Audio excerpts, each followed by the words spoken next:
Alors, bonjour à tous. Bonjour, c'est un plaisir de vous revoir encore sur cette émission. Que le mariage soit. On va jouer un peu les psys aujourd'hui. Comment ça se passe chez vous? Est-ce que vous êtes disputé cette semaine? Est-ce que vous avez dit Il faut pardon? écrire en commentaire. Est-ce que vous avez dit pardon cette semaine? Et combien de fois vous dites je t'aime? Combien de fois avez-vous dit merci cette semaine? Ah, est-ce que vous avez dit qu'elle était belle? Vous avez dit qu'il était beau? Est-ce que vous avez fait un reproche sur son aspect vestimentaire? Donc, autant de questions qu'on vous pose. Répondez-nous. Comment ça se passe chez vous? Est-ce que ça va? Donc, on a envie que vraiment le mariage soit agréable chez vous. Ça sent comme une bénédiction pour vous. Et vous apporte beaucoup d'épanouissement. Et de bonheur. Alors, on a commencé la semaine dernière à parler d'une histoire qui est assez atypique, atypique, effrayante. C'est donc l'histoire de Chacha qui découvre que son mari était devenu la femme de son patron, du patron du mari bien sûr. Et donc pour voilà, reprendre l'histoire, essayer de décortiquer, sortir un peu ce qui est les leçons à apprendre, voilà, nous avons donc nos invités. Nous avons le docteur Ruben qui est revenu. Et puis le docteur Lady qui est aussi avec nous. Donc, alors si vous n'avez pas suivi la dernière émission, allez-y vite suivre cette émission. Dans cet élément. Ok.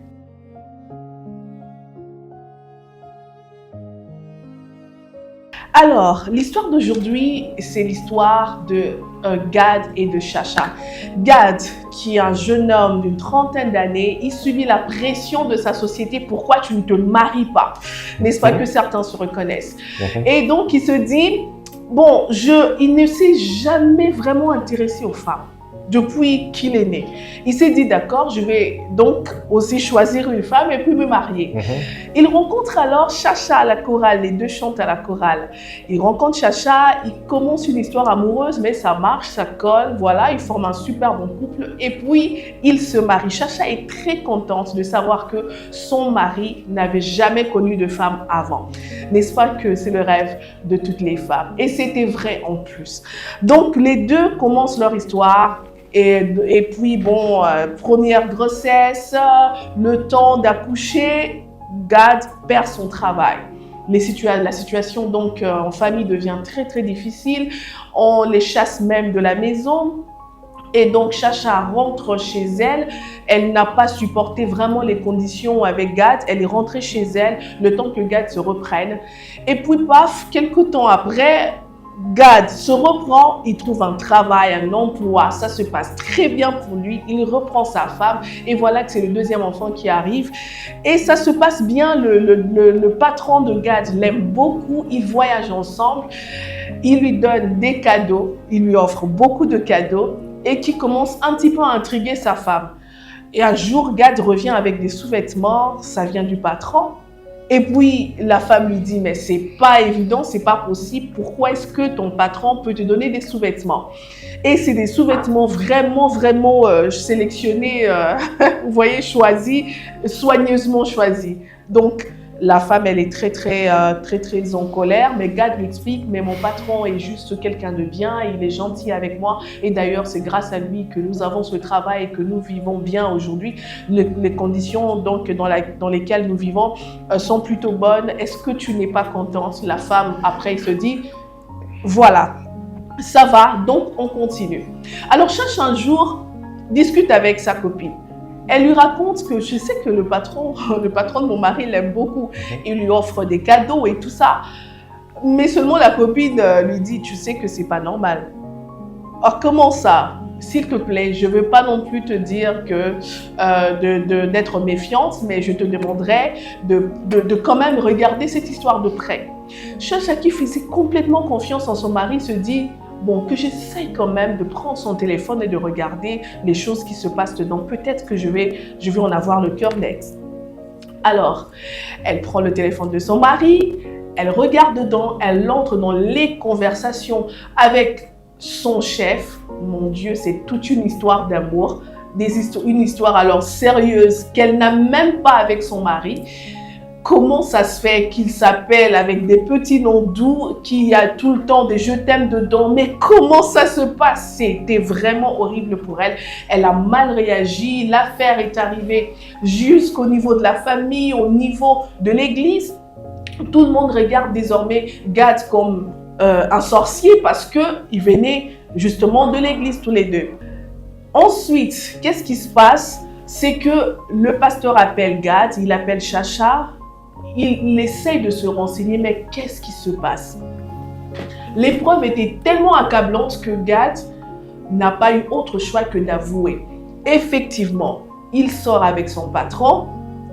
Qu'est-ce qui s'est passé? Il avait 7 ans quand il s'est fait, il avait été abusé par un papa aussi de l'église, voilà, il n'avait pas voulu le dire à quelqu'un. Il a porté ça toutes ces années.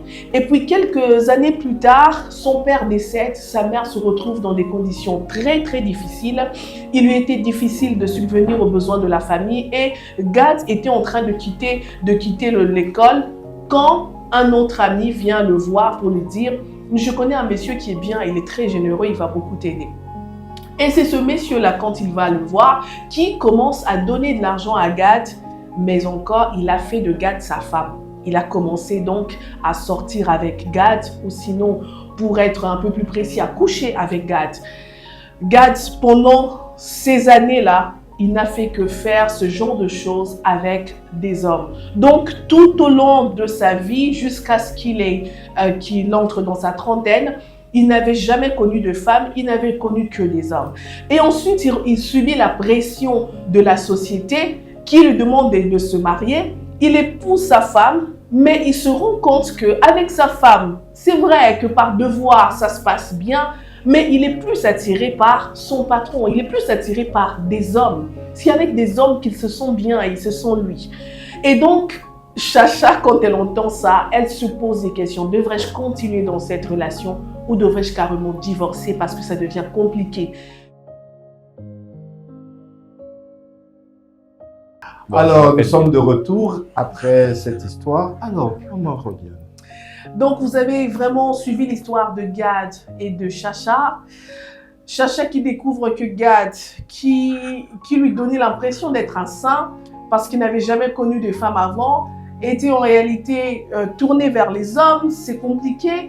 Est-ce que Chacha devrait divorcer ou accepter d'aider Gad à sortir de cette histoire? Mais est-ce que la femme n'a pas autant d'émotions qui en fait ne lui permet pas d'aider son mari à sortir de là? Donc parce qu'elle-même aussi est devenue malade. Voilà, parce qu'elle-même aussi est devenue malade, comme nous disait le docteur Lady, que nous allons rapidement donc prendre maintenant. Dites-nous un peu, vous parliez de la maladie de Chacha. Effectivement. Et vous pensez que pour un cas de ce genre, il faudrait d'abord guérir Chacha, c'est ça?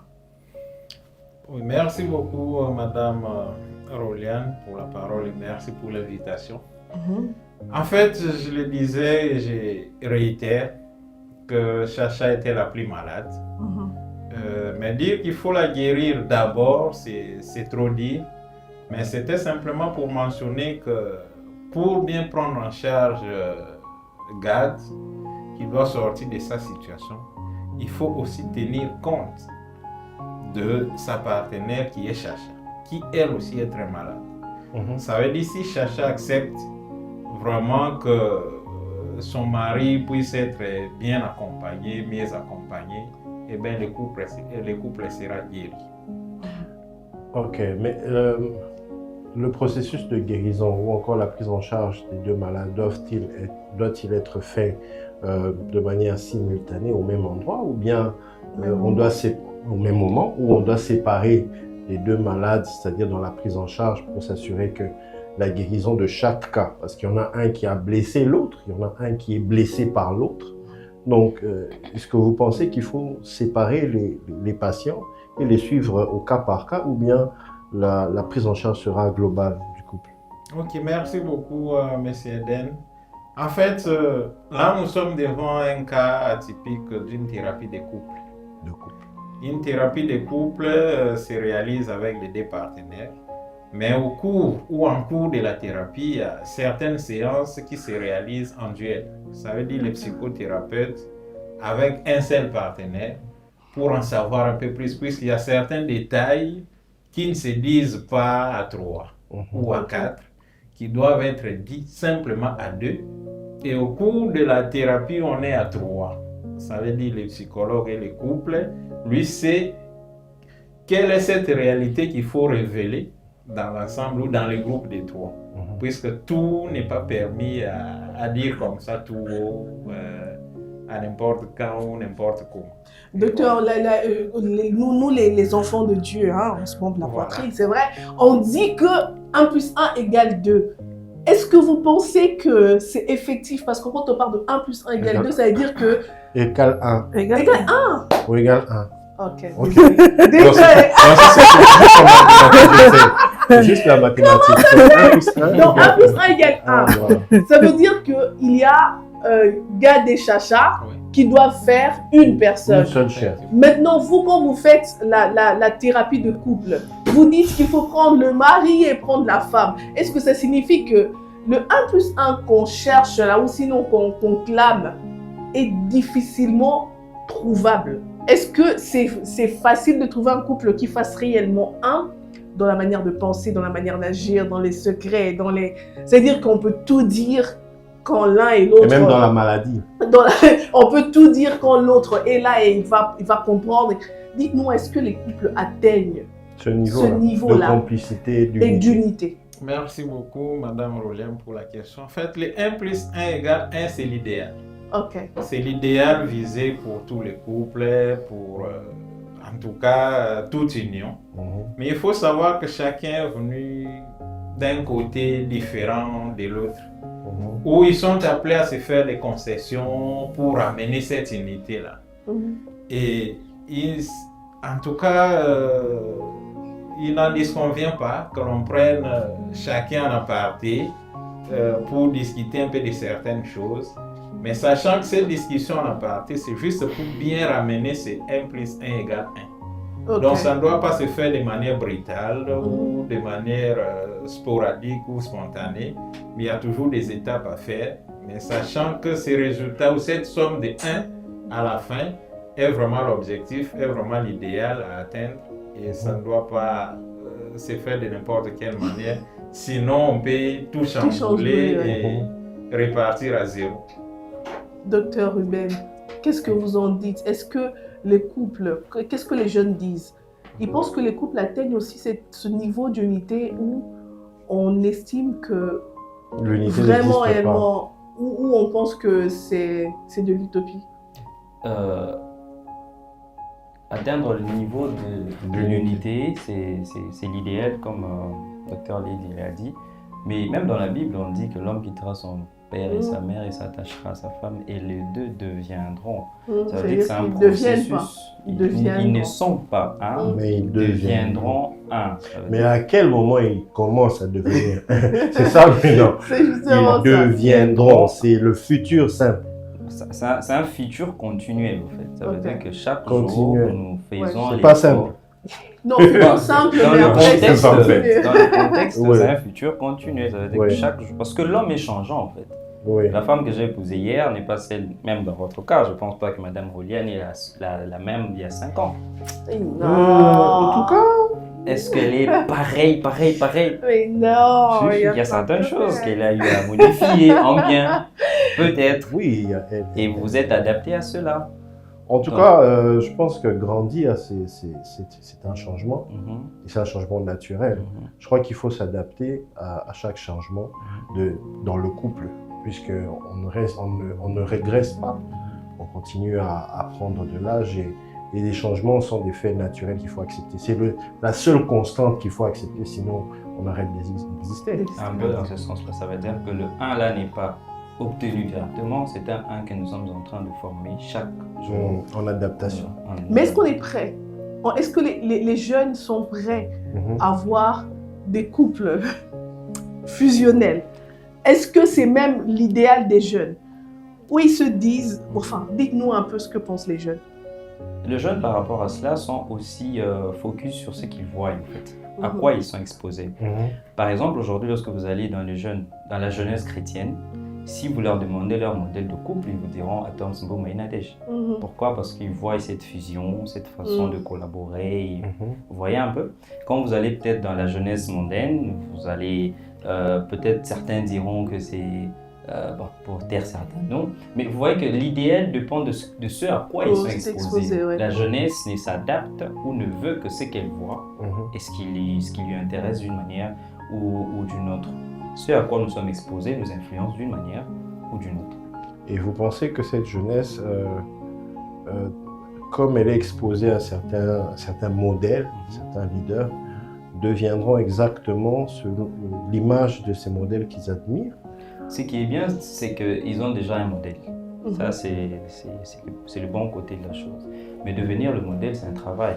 Ouais. Mais est-ce que beaucoup acceptent de travailler? Est-ce que beaucoup acceptent de faire des concessions? Est-ce que beaucoup acceptent de perdre le soi, l'orgueil personnel, l'ego, pour faire place à la concession et à l'entente entre le couple? C'est un travail, mais est-ce que beaucoup sont prêts à faire ce travail? Justement, sur votre plateforme, vous donnez des informations qui sont tout à fait non seulement scientifiques, mais véridiques pour permettre aux jeunes de faire un travail sur eux-mêmes afin d'atteindre un idéal selon ce qu'ils ont vu comme image auprès de certains leaders. Exactement. Si vous constatez, dans le forum, on a plus l'habitude de parler sur des sujets qui concernent le couple. L'idéal, c'est de parler des sujets et donner des informations aux gens qui peuvent aider un couple à devenir de plus en plus uni. Vous voyez, à mieux se comprendre et à mieux vivre ensemble. Parce que lorsqu'il y a de la différenciation des informations, ça crée un diapason et l'entente devient difficile. Mais plus je suis informé sur comment fonctionne ma femme, plus je suis informé sur comment fonctionne mon homme, je comprends certaines de ses attitudes et je ne crée pas de problème. Et c'est plus facile à gérer psychologiquement. C'est plus facile à gérer psychologiquement lorsqu'on est informé. Et ça rend les choses faciles. Donc, l'information. L'information. Tu as des informations à nous donner aujourd'hui. Raconte-nous un peu ton histoire. Toi, tu es passé par un processus de guérison. Parce que c'est ce que nous, on cherche ici. Quand on parle de que le mariage soit, ça veut dire aussi qu'il y ait ce processus de guérison. On veut que les couples qui nous regardent se disent je peux prendre ce processus pour que mon couple soit guéri. Mais toi, en fait, juste par de ton histoire particulière, tu es passé par un moment où tu étais malade aussi mentalement et puis tu as décidé de guérir. Raconte-nous un peu ton histoire.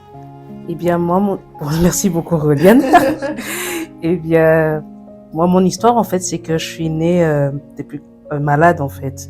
J'ai une carence en phosphate et vitamine D et c'est ce qui a fait que mes jambes deviennent arquées. Et j'ai subi beaucoup d'opérations pour essayer de redresser mes os. Et j'ai pris beaucoup de médicaments de phosphate et vitamine D pendant plus de 10 ans. Et ce sont des médicaments que je continuerai même à prendre, même quand je vais grandir ou truc. Donc, ce sont mes médicaments à vie, si je dirais ça comme ça. Et en dehors de ça, cette maladie a fait que j'ai une carence. Cette carence a fait que j'ai ça ralentit ma croissance. Et du coup, cette maladie a fait qu'il y a eu le regard des gens qu'il fallait que je gère alors que j'étais encore enfant. Il y a les moqueries, le rejet et tout cet état des choses, en fait, des émotions fortes que j'ai subies alors que j'étais encore enfant. Et il a fallu que je gère ça alors que je n'avais même pas encore 10 ans. J'étais encore un enfant, un bébé. Et tu gères les moqueries, le rejet, le regard de la société qui te colle une étiquette. La solitude, l'abandon. Et il a fallu que tu gères ça alors que tu es encore enfant. Et c'était pas facile, c'était pas du tout facile, si je dirais ça. Donc c'est un peu ça l'histoire, en fait. Vous avez beaucoup pleuré ou comment vous avez géré? C'était pas facile. Oui, pleurer, oui, j'ai vraiment beaucoup pleuré. Mais c'était pas facile. Mais j'ai eu quand même le soutien de beaucoup de gens, comme par exemple ma famille, mes parents qui m'ont beaucoup soutenu. Mes parents, que ce soit mes parents ou mes frères, ils m'ont vraiment beaucoup soutenu. Mes parents m'ont encouragé à finir mes études. Ils m'ont montré en fait que ma maladie ne me définissait pas. J'étais la personne que je serai la personne Que tu décides. que je décide d'être en fait. Ouais.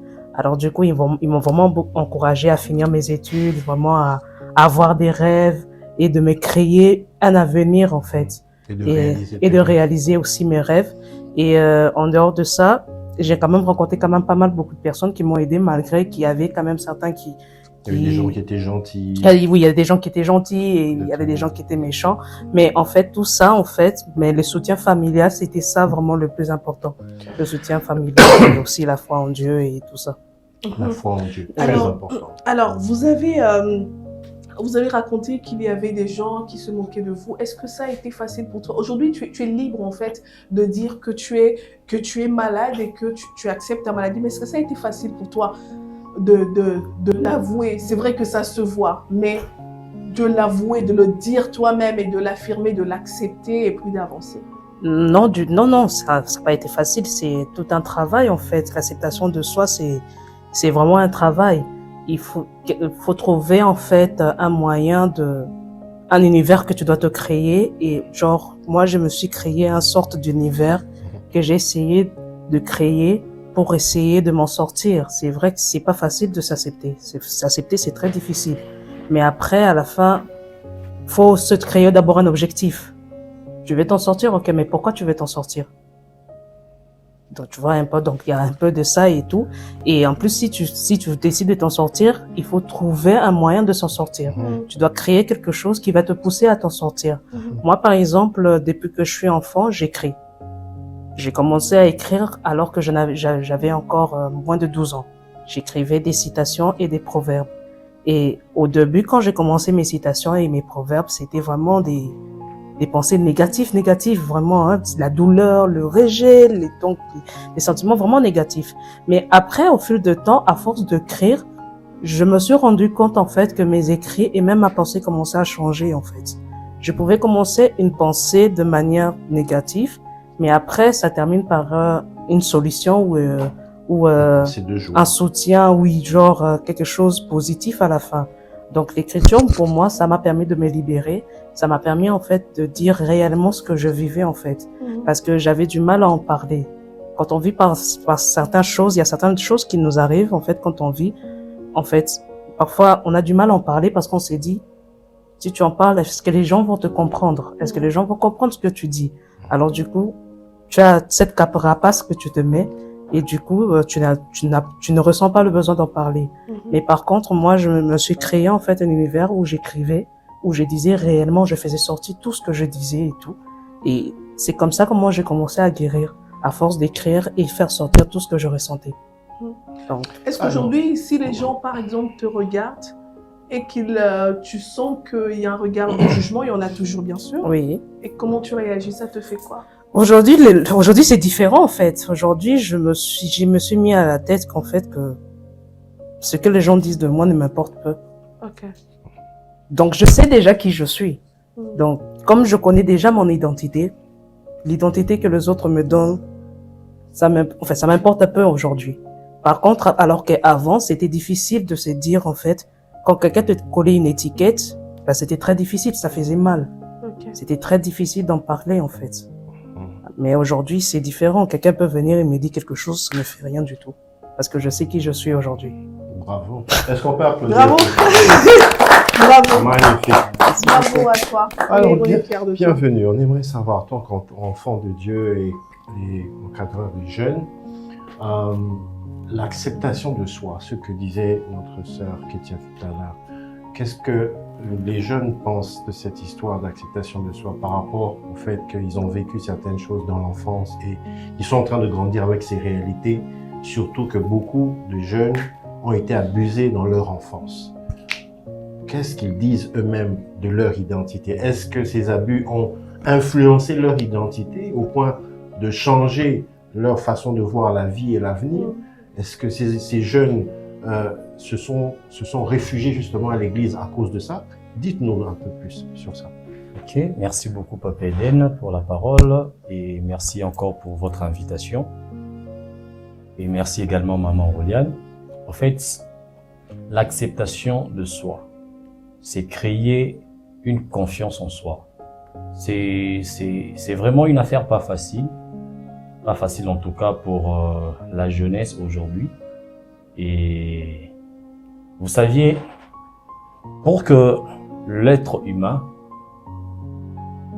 parvienne à se faire confiance tout en sachant les abus, les événements qu'il a connus, subis, vécus de manière très négative, en tout cas, ça prend du temps. Ça prend du temps et pour que cet homme puisse sortir de cette case, en tout cas, il faudrait qu'il se retrouve dans un milieu où d'abord, les gens ne les jugent pas, mais les gens lui manifestent, lui témoignent cet amour. Et là où l'amour est manifesté, et vous allez voir que cet homme, au fur et à mesure que vous lui manifestez de l'amour, au fur et à mesure que vous l'acceptez tel qu'il est, et par cette acceptation que vous êtes en train d'admettre à son égard, à sa personne, et vous lui dites que c'est possible que vous puissiez faire X ou telle chose, en tout cas, ça va commencer à créer en lui cette confiance. Mais au-delà de tout, en tout cas, moi je pense qu'il faudrait que cette personne, cette âme malade, soit en mesure d'abord de se faire guérir par la parole de Dieu. Amen. Par la parole de Dieu, parce que vous saviez, Jésus-Christ est venu pour le malade et il n'est pas venu pour les gens bien portants. Exactement. Il n'était pas venu pour les gens bien portants, il était venu pour le malade. Et étant venu pour le malade, la parole de Dieu nous parle dans Jacques 1 qu'il faudrait accepter, recevoir cette parole de Dieu avec humilité, car cela a le pouvoir de sauver ou de guérir vos âmes. Amen. Parce que une personne qui est malade, c'est une personne qui n'est pas forcément encore sauvée. Parce que cette maladie peut y avoir encore de répercussions d'une manière ou d'une autre. Car vous le savez, je vais parler de moi-même. J'aime bien parler de moi-même pour ne pas trouver des exemples ailleurs. C'est pas facile de parler de ça. Exactement. Pour que j'atteigne au fait ces stades, ce n'est pas un travail d'un mois, une année. En fait, c'est vraiment un travail continuel. Il faudrait accepter votre situation, comme la sœur Ketia vient de le dire. Il faudrait apprendre à accepter la situation et puis avancer avec, et surtout de croire que Dieu vous aime tel que vous êtes, il vous accepte et il veut accomplir des choses merveilleuses avec vous. Amen. Là, vraiment, je pense que c'est l'idéal et le primordial. Quand vous le saviez, vous avez cette vérité en vous-même et ça va vous permettre de créer en vous cette confiance de soi et puis d'avancer sans complexe. La vérité. J'ai retenu ce que vous avez dit. Docteur, il parle de la vérité. Mais est-ce que toute information est la vérité? Non, mais c'est très important. On parle de la vérité. Mais scientifiquement parlant, les informations que les jeunes reçoivent, que la société, comme dans notre histoire ici, où on voit toute la société commencer à dire « Mais tu te maries quand? Tu te maries quand? Les pressions sociales. Les pressions, tu te maries quand ?» C'est réel. Le gars n'est pas marié. Mais ils ne savent pas que toute son enfance, il a vécu des choses. Il a vécu ça. Maintenant, la vérité, là, la vérité qu'on lui dit, tu te maries pas, tu te maries pas, tu te maries pas. Et puis finalement, on dit, bon, ok, donc c'est vrai, je dois me marier. Mais toutes ces informations-là, est-ce que c'était la vérité pour lui, d'après vous? Oui. Ok, merci beaucoup, Papa Eden. Bon, je crois, vérité, dire que toutes ces informations étaient vérité, c'est vraiment trop dire ou trop juger. Puisqu'il y a vérité comme vérité universelle, ou connue de tous, en tout cas ça, de manière brute, on appelle ça, on qualifie directement de vérité. Mais il y a aussi certaines vérités qui sont un peu, en tout cas relatives ou subjectives par rapport à la personne elle-même. Mais je crois dans tout ce qu'ils ont dit, puisqu'ils ont essayé, j'ai entendu d'abord Madame Ketia qui a parlé de vraiment l'acceptation de soi. Oui. Et ça a été réitéré par mon frère, homme de Dieu, bienvenu, qu'il a recherché même dans son histoire et dans la Bible. Je crois que l'acceptation de soi constitue vraiment un début de guérison d'une maladie sociale. Nous, on appelle des fois, nous en parlons en termes de réconciliation. Ça veut dire le fait de se réconcilier avec soi-même, Ok. se réconcilier avec son histoire, nous amène à nous accepter tels que nous sommes. Puisque, je ne vous trompe pas, il y a d'autres personnes qui sont en conflit avec eux-mêmes, en conflit avec leur histoire. Et des personnes comme ça, vous attendrez qu'ils soient en harmonie avec les autres. Point d'interrogation, c'est compliqué. Donc, quand il y a des problèmes sociaux, des situations sociales à guérir ou à faire quoi que ce soit ou à améliorer, le grand travail consiste d'abord à faire guérir cette personne, à faire réconcilier cette personne avec soi-même. Et si cette étape est réussie, elle permettra, c'est que la thérapie que vous menez pour que cette réconciliation, cette harmonie puisse se faire avec la société, puisse se réaliser sans souci ou sans problème pour que ce soit vraiment efficace. Donc, Docteur Ben, j'ai une question par rapport aux jeunes. On a parlé ici d'acceptation. Est-ce qu'il y a une période dans la croissance d'un individu, une période où la personne est dans la recherche de son identité? Est-ce que les abus, parce qu'on dit ici, la plupart des personnes ici sur Terre ont connu des abus quand elles étaient donc enfants. Est-ce que ces abus qu'on connaît ne viennent pas déranger un peu ce processus de recherche d'identité que la personne peut avoir, qu'un jeune peut avoir? C'est déformé et du coup, ça le déroute. Exactement. Dans le processus qui peut amener quelqu'un à devenir ou à rechercher son identité, les abus sont des accidents en fait. Ce sont des accidents qui peuvent survenir et bloquer un processus dans l'acheminement d'une reconnaissance identitaire. Je peux revenir sur l'exemple que j'ai eu à donner la semaine passée sur la fille qui a été abusée par sa tante. Depuis qu'elle grandissait, elle connaissait que une relation amoureuse, c'est entre un homme avec une femme. Jusqu'à ce que la tante vienne casser ces processus-là qu'elle avait mentalement dans sa tête pour lui faire montrer que non, à part le fait que ce soit un homme et une femme, ça peut aussi se faire entre une femme et une femme. Et les différents actes que la tante a eu à poser sur elle, ça a laissé en elle des empreintes, des traces, des marques. Ce qui fait qu'elle faisait tout le temps. Elle a commencé à normaliser ça et à délaisser ce qu'elle avait avant comme idée de la société normale ou d'une relation normale. Donc, les abus viennent un peu casser ces processus-là de la recherche de l'identité et c'est pour cela qu'ils sont vraiment dangereux, les abus, que ce soit direct ou indirect. Dans la croissance de l'enfant. Et peut-être une question qui me vient juste à l'esprit, quand on sait, parce que s'il y a autant de personnes qui ont subi des abus, ça veut dire qu'il y a aussi autant de personnes qui ont abusé des autres. C'est-à-dire qu'il y a un bourreau et une victime. Mais maintenant, comment est-ce qu'un bourreau peut réagir au cas où tu sais que tu as abusé de quelqu'un, tu avances, mais après les faits sont là. Mais quand tu commences à avoir ta conscience, que la conscience revient et tu te dis « Ouais, j'ai vraiment abusé de quelqu'un », qu'est-ce que recommande la psychologie en ce moment-là? Est-ce qu'on devra chercher la personne, demander pardon? Est-ce qu'on devra se dire « Ok, après, bon, on passe, c'est déjà passé ». Qu'est-ce qui est mieux pour guérir? Comment on guérit un bourreau où on est forcément obligé de le punir? Merci beaucoup, Madame Aurélien. Ça me rappelle un ouvrage que j'ai lu quelque part, La psychologie du bourreau. Oh là, ça faut lire. Il y a des écrits qui en parlent.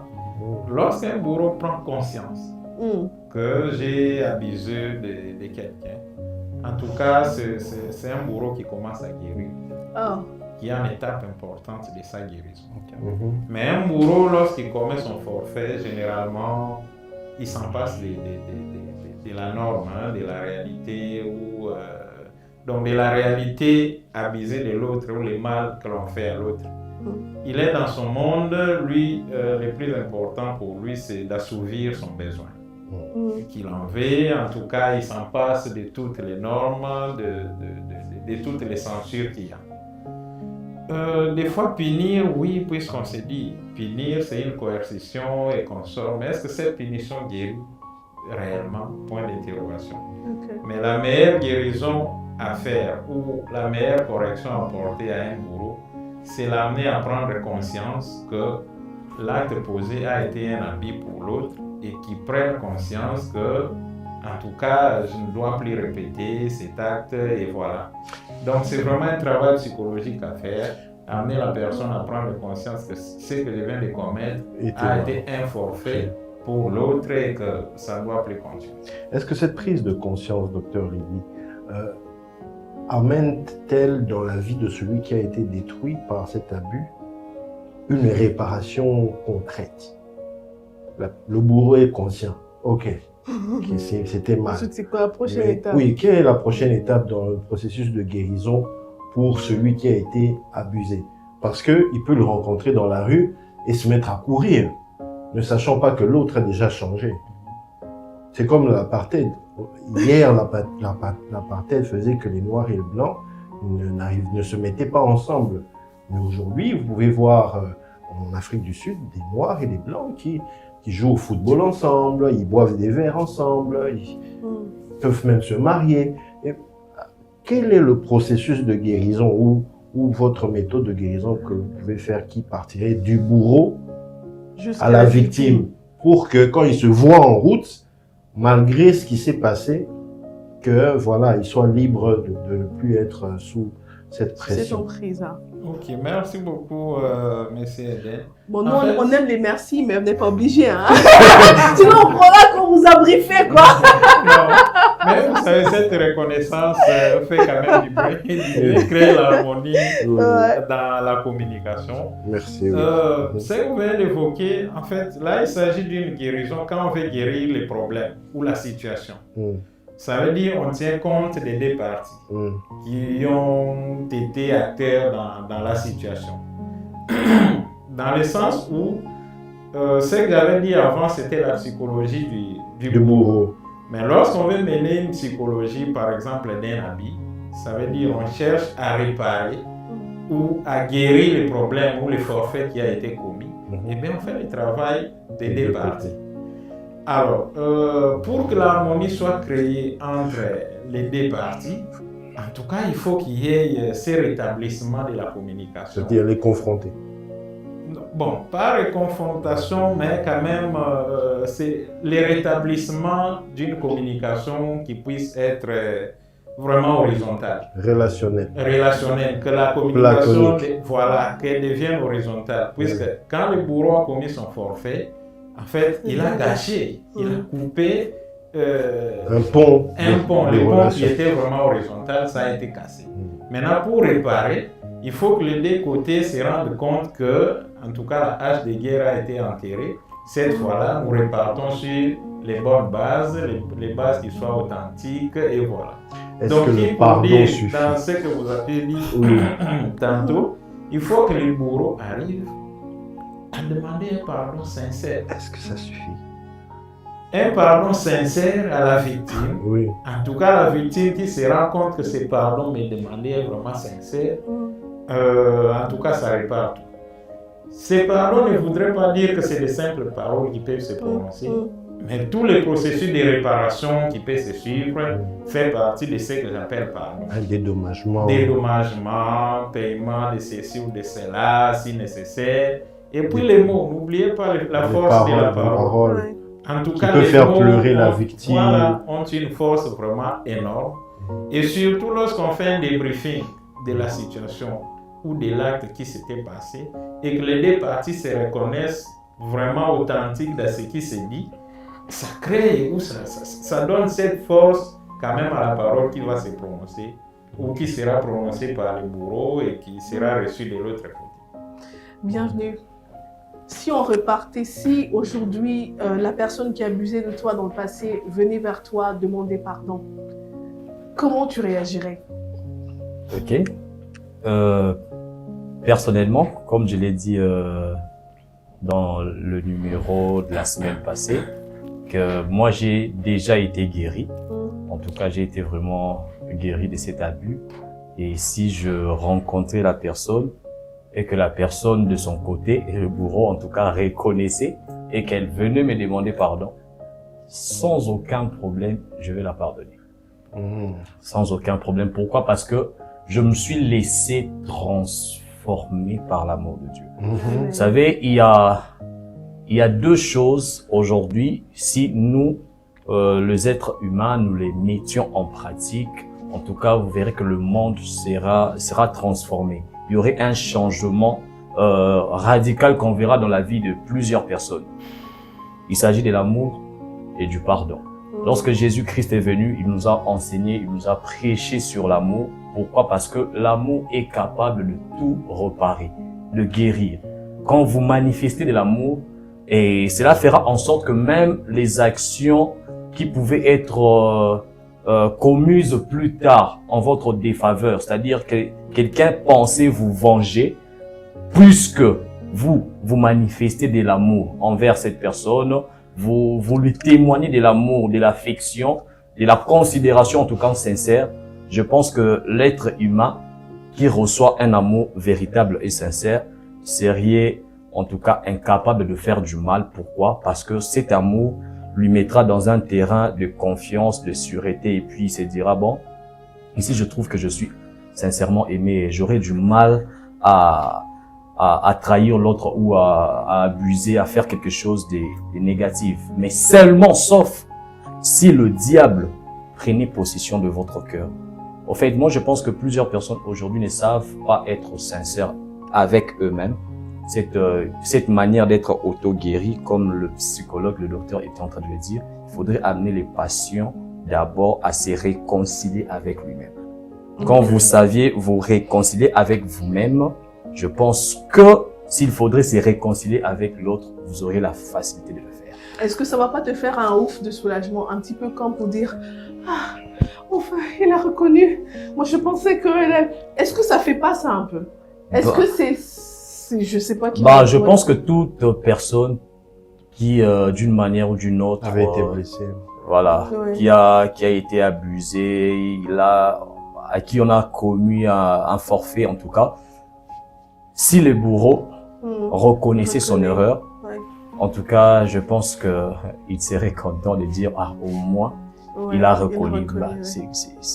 Ça arrive même dans le couple, non? Bien sûr. Voilà, je ne suis pas encore marié, mais C'est bon, nous t'es connaissons génial. déjà, Briefé. voilà, nous connaissons déjà que quand peut-être l'homme ou la femme commet une erreur, etc., s'il ne reconnaît pas cette erreur, peu importe, vous pouviez être là, vous faites semblant, vous parlez, mais d'un côté, vous attendez que la personne reconnaisse au moins Ouais, bien qu'il sûr.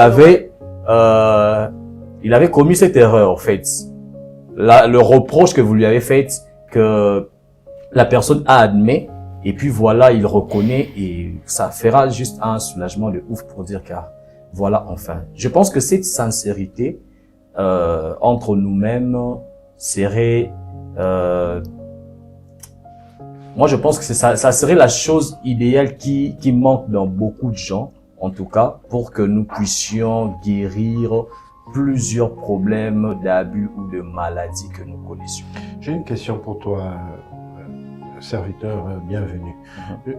Puisque vous parlez justement de cette dimension de guérir soi-même, de s'accepter, quelle est la méthode que vous utilisez avec les jeunes pour que le jeune puisse se réconcilier d'abord avec lui-même avant de se réconcilier avec Dieu? Parce que si, admettons, une jeune fille, ou dans ce cadre-ci, il se dit, c'est moi qui suis allé vers ce papa-là. Lui, il n'avait pas demandé ça. Il dit, ok, c'est ma faute.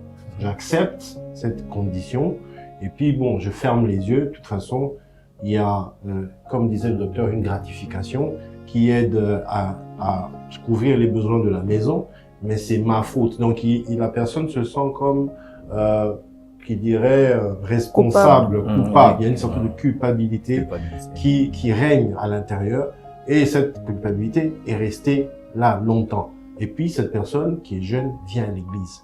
On lui dit, Dieu t'aime. Mais pour que cet amour de Dieu entre, il faut d'abord qu'elle accepte de déposer ce fardeau de culpabilité pour rester tout à fait libre, avec les mains vides pour recevoir cet amour. Quelle est votre méthode avec tous ces jeunes qui, quand on se met à prier, ils se mettent à pleurer?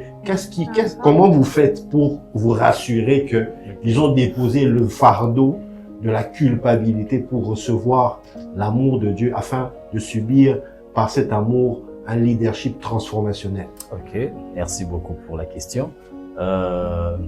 Moi, je pense que tout commence d'abord. En fait, je le dis par rapport à mon expérience. Je pense que tout commence d'abord par l'entretien. Il faudrait d'abord arriver à créer ces terrains d'attente, de confiance entre vous et ces jeunes qui est venu vers vous pour chercher à se faire confier. Alors pour que d'ailleurs, parce qu'aujourd'hui la jeunesse, plusieurs jeunes en tout cas ont du mal à se faire confier. Pourquoi? Parce que nous connaissions aussi des abus en tout cas de confiance. Vous allez vers X personnes, X serviteurs, vous confiez et puis vous allez voir que demain votre secret Et publié. publié dehors. Vous ne savez pas comment cela est arrivé en tout cas, tout en sachant que en fait c'est problématique, je l'avais dit qu'à tel serviteur. Oui. Comment c'est sorti? En fait, on a du mal encore à se confier. Je Donc, pense qu'est-ce que vous faites maintenant pour que... voilà. L'idéal d'abord, c'est de présenter à cette personne l'évangile, l'amour de Dieu. Comme je l'ai dit tantôt, la seule chose qui est capable de guérir, c'est l'amour. Là où l'amour est manifesté véritablement, sincèrement, je pense que peu importe, à moins que vous soyez vraiment démon. Ouais. À moins que vous soyez vraiment l'incarnation d'une démon en chair, là, vous aurez du mal. Mais je pense que bel et bien, vous allez voir même que Judas qui avait trahi Jésus, il a reconnu après que cet acte que j'avais commis, ce n'était pas bon. Donc, je pense que Judas était rentré en lui-même en voyant que tout cet amour que cette personne me manifestait. Parce que quand il est venu le baiser, Jésus dit, donc c'est à cause de ça que tu as vendu vraiment le Fils de l'homme. Donc, Judas s'est dit, Problème de conscience. voilà, ça a travaillé sa conscience, il s'est dit, mais ce type vraiment était bien, comment je peux faire Comment ça? j'ai pu faire Il est allé vers le personne à qui il avait livré Jésus pour remettre de l'argent. Il dit, non, nous on n'a pas besoin, déjà tu avais fait ton travail. Et puis il est allé se pendre, vous voyez? En fait, je pense que là où l'amour est vrai, c'est cet être humain à qui vous lui manifestez d'abord cet amour, vous lui présentez cet amour, s'il n'est pas l'incarnation du diable, je pense que ça créerait ces terrains de confiance, ces terrains de liberté où il n'aura pas du mal à s'exprimer. Parce que je connais un couple jeune, je dis, qui la femme était introvertie, l'homme est extraverti. Alors, pour que ces deux couples-là parviennent à être en harmonie, il a fallu à l'homme de lui manifester beaucoup d'amour, de créer beaucoup de confiance entre les deux pour que la femme se parvienne à s'ouvrir, à dire certaines réalités qu'elle a connues, les abus, etc. Donc, c'était pas du tout facile. Ce n'est pas un travail qui s'est fait en un seul jour. Il faudrait que vous puissiez être persévérant, montrer à cette personne l'amour de Dieu d'abord, que Dieu vous aime. Oui, certes, vous aviez peut-être connu l'abus, ou c'est peut-être vous le bourreau qui avait commis le forfait, mais reconnaissez d'abord que Dieu vous aime et cet amour de Dieu ne vous laisse pas dans cet état. Si vous reconnaissez votre erreur, vous reconnaissez votre faute, Dieu est fidèle de vous le pardonner et de vous purifier. Amen. Amen. Quand il- Maintenant, j'allais dire quelque chose, excuse-moi, par rapport à ce que tu as dit, c'est que il faut beaucoup d'amour. Mais dans le cadre de notre histoire de Chacha et de Gad, c'est pas l'amour qui l'a poussé à parler. On l'a surpris en flagrant délit. Ça veut dire que, voilà, il y a une rupture du secret qui fait en sorte que, ok, il est obligé de parler. Donc, il n'y a pas eu l'amour pour le pousser à se mettre en confiance. Il y a eu la menace. Maintenant, cette menace-là, que les gens vont savoir, que la famille, tout ça, on va parler autour de lui, est-ce que ça va vraiment le pousser de manière sincère à dire, bon, je le fais parce que ma femme m'aime tellement que je veux pas lui faire du mal, je vais répondre par l'amour, je vais abandonner. Or là, c'est la pression que on l'a C'est une surpris. autre en fait. pression. Oui, c'est une autre pression de menace. Il C'est y a pas une une menace, la pression, pression lui. de l'amour. Exactement. Est-ce que tu penses que dans ce cas-ci, l'aveu est sincère? Et est-ce que le pardon de la femme va vraiment le pousser à croire que vraiment on m'aime Ok. et que je peux guérir? Ok, merci beaucoup. Je pense que déjà le couple est chrétien. Oui, l'homme et la chrétien, femme. bien sûr. Oui, ils vont à l'église. Parce que chrétien, Ils sont maintenant, à la c'est un chorale. terme. Ils sont Bon, à la Ils sont à la chorale. chorale. Bon, le terme chrétien d'ailleurs, Oui. ce n'est pas un terme aussi personnellement que j'aime. Ouais. En tout cas, moi, j'aime dire qu'ils sont enfants de Dieu. Ouais. Pourquoi? Parce que si vous êtes sincèrement converti, je pense qu'une personne qui est sincèrement convertie ne serait pas à mesure de cacher son passé, quoique ce n'est pas facile en tout cas de l'avouer. Mais c'était pas un passé, c'était un actif actuel. Bon, Mais il faut le dire, dans l'histoire, Ah c'était ouais. un actif actuel qui est Actif caché. actuel. voilà. C'était pas un passé. Voilà. En fait, pour le cas de Gad, je pense que, bon, pour moi en tout cas en écoutant, je pense qu'il n'était pas sincèrement converti. C'est-à-dire le Saint-Esprit n'était pas dans son cœur. Ok.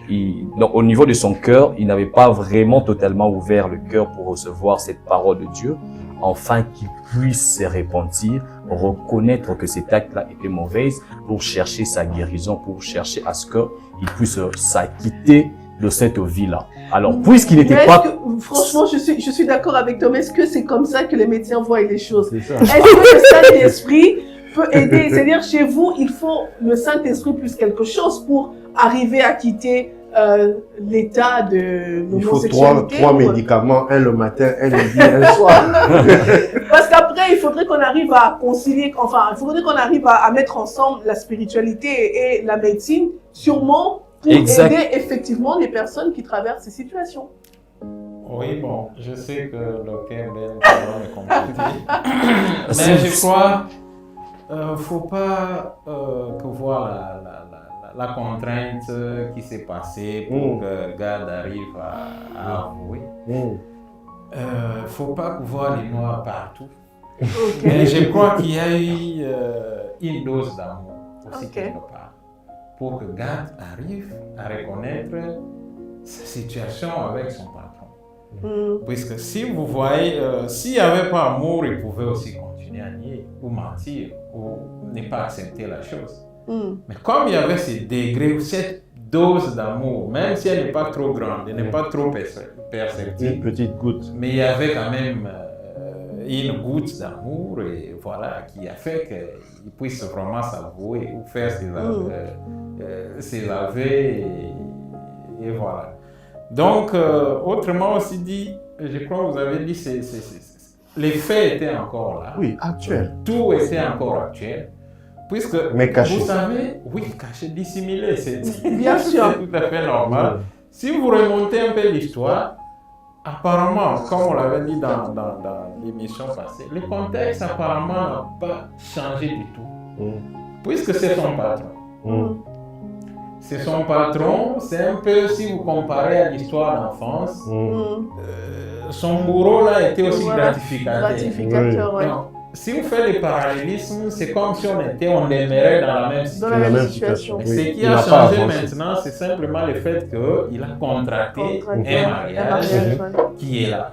Et ce n'était pas aussi du tout facile s'il n'y avait pas cette dose d'amour pour qu'il arrive à reconnaître les problèmes ou les forfaits, quel que soit le fait qu'il avait été attrapé, si je peux le dire comme ça, surpris en flagrance par des conversations et autres. Il pouvait bien sûr le nier s'il n'y avait pas amour. Donc, moi je crois la dose d'amour, il y en avait. Il y en avait. En tout Bon, en cas, fait, nous, à la clinique, si, en tout cas, on a connu aussi des cas pareils, des situations pareilles qu'on arrive à suivre et voilà, et on se dit, dans tout ça, il y a la dose de l'amour. Lui, il appelle l'amour, mais nous l'appelons la prise de conscience. Donc, Ok. il y a la dose de l'amour, mais aussi la culpabilité. La culpabilité, oui, puisque la culpabilité, c'est cette situation qui amène à ce que la personne puisse avoir peur du jugement. Il se vit, il se dit, il se voit ou bien il passe sa vie dans la culpabilité, en tout cas il se condamne lui-même. Bon, cette culpabilité mise en place pour nous dénote quand même une prise de conscience qui entre en jeu. Puisqu'une personne qui n'est pas consciente de quelque chose, d'un forfait, ne peut pas souffrir de la culpabilité. On devient ou on vit la culpabilité que lorsqu'on prend conscience que ce que nous avions fait, ce que nous avions posé comme acte est un forfait. Ça veut dire une dose de la conscience a été mise en place et c'est ce que mon frère a appelé l'amour. L'amour. Oui. Ok. Donc, autrement dit, la norme ou la normalité. Est-ce qu'on peut dire alors aux gens qui nous suivent, ok, si vous avez des cas similaires dans votre couple, chez vous, à la maison, les enfants et tout ça, des cas où l'enfant a des tendances un peu déviées, tendances sexuelles déviées, ok, est-ce qu'on peut venir à la clinique psy? En tout cas, la clinique s'y est ouverte. Ah, c'est vrai? Oui, elle accueille tout le monde. Les gens s'en sortent? Oui, oui. Wow. Je ne Vous pouvez dis pas donner que l'adresse tout est aussi, hein. automatique. Oui, nous sommes juste à la commune de Baoumou, Ok. non loin du marché Zikida, juste en face, l'avenue séparant l'aéroport de Ndolo Mhm. et le quartier Founa. Nous sommes juste en face, donc en face. C'est avec bien la- écrit. Donc, L'aéroport de Ndolo, c'est vraiment écrit Centre de consultation et de soins psychologiques, clinique psy, juste à côté de l'usine des mousses. Voilà. Ok. Et donc, Contraste, si vous avez vous pouvez vous en sortir si vous allez consulter le psy. Effectivement. les Et puis, spécialistes. vous avez aussi un peu, vous mélangez avec la prière. Bien sûr, c'est comme j'avais dit à l'émission passée, nous faisons vraiment des soins holistiques. C'est l'approche globale qui est Ok. mise en place. Vous venez nous voir, c'est nous qui sommes spécialistes, nous consultons. En tout cas, de toutes les brèches que nous pensons être ou pouvoir apporter la solution au problème, nous consultons. Donc, si nous voyons avec l'accompagnement psychologique que nous faisons, nous sentons qu'il y a le besoin de l'accompagnement spirituel, nous Ok. n'hésitons pas. D'ailleurs, dans nos fiches de renseignement, on demande toujours tout au début, là, vous priez. Puisqu'on sait qu'actuellement, puisque la composante ou la santé de la personne a toujours trois dimensions, il y a le côté physique, psychologique et le côté spirituel. Donc, nous prenons en compte tous ces trois aspects.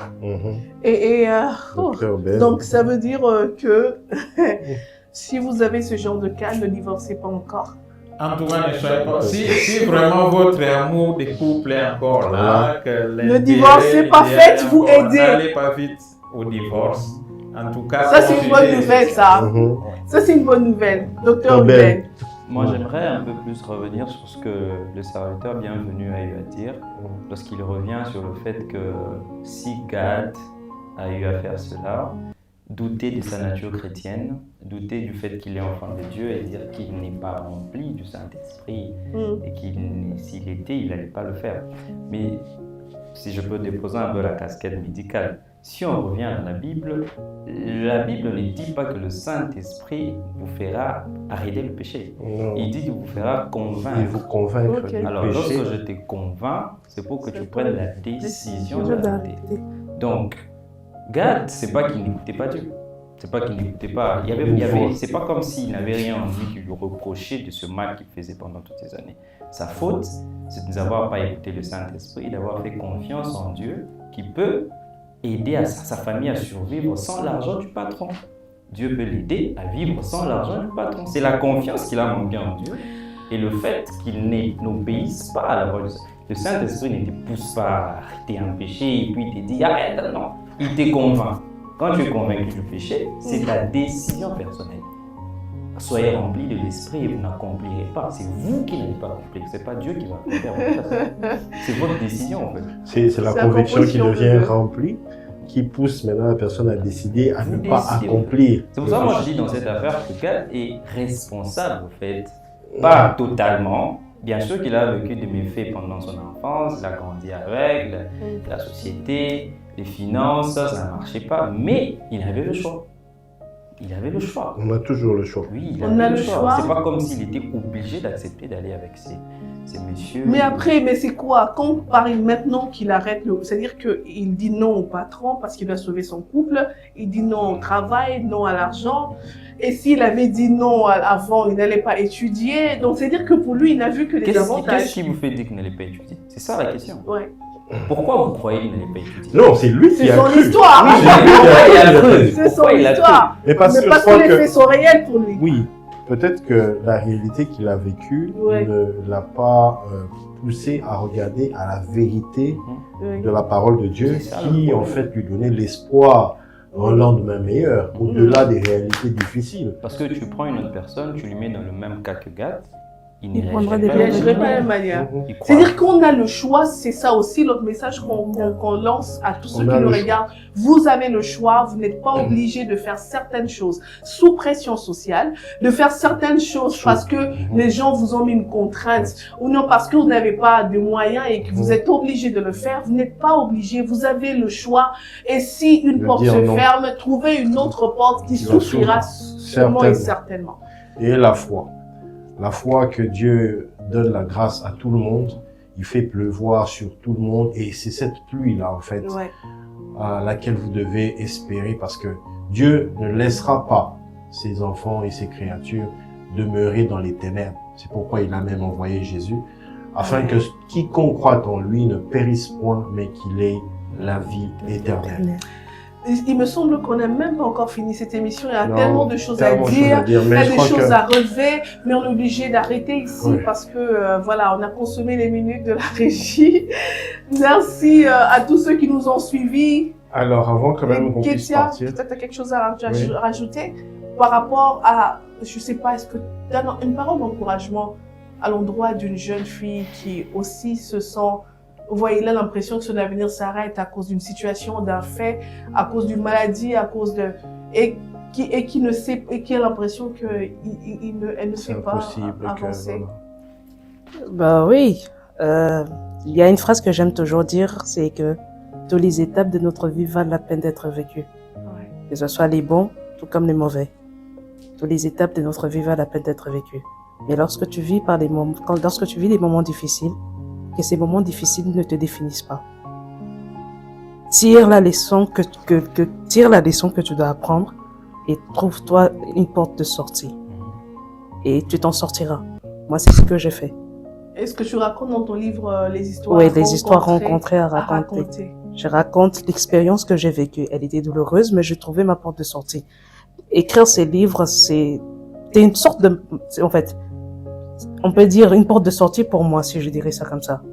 C'était une manière pour moi de laisser une trace de mon vécu. De dire que oui, j'ai vécu cette situation, mais aujourd'hui, je suis devenu écrivain. Et je ne pense pas que j'allais devenir écrivain si je n'avais pas vécu cette situation. Donc, je me suis créé une porte de sortie. Donc, nous avons tous un avenir meilleur. Et les couples devraient faire de même. Vous êtes passé par une situation difficile, vous pouvez vous en sortir, vous pouvez guérir. Vous êtes passé par un passé difficile, vous pouvez rebondir sur ça et aller, le monde vous attend. Alors, j'aimerais quand même, avant de vous laisser pour la prochaine émission, faire une prière avec quelqu'un qui a encore cette culpabilité qu'il ne veut pas déposer, ce poids qu'il ne veut pas déposer. Jésus-Christ a dit, venez à moi, vous qui êtes fatigués et chargés, et je vous donnerai du repos. Le repos que Jésus veut vous donner, c'est son amour, afin que vous acceptiez et que vous vous réconciliez avec vous-même et aussi avec Dieu, afin de vivre désormais l'épanouissement qui va vous mener vers l'accomplissement de votre destinée. Est-ce que nous pouvons prier? Si quelqu'un est dans ce cas, ferme les yeux là où tu es. Nous allons prier et le Saint-Esprit va faire quelque chose dans ta vie, dans ton couple et dans ta famille.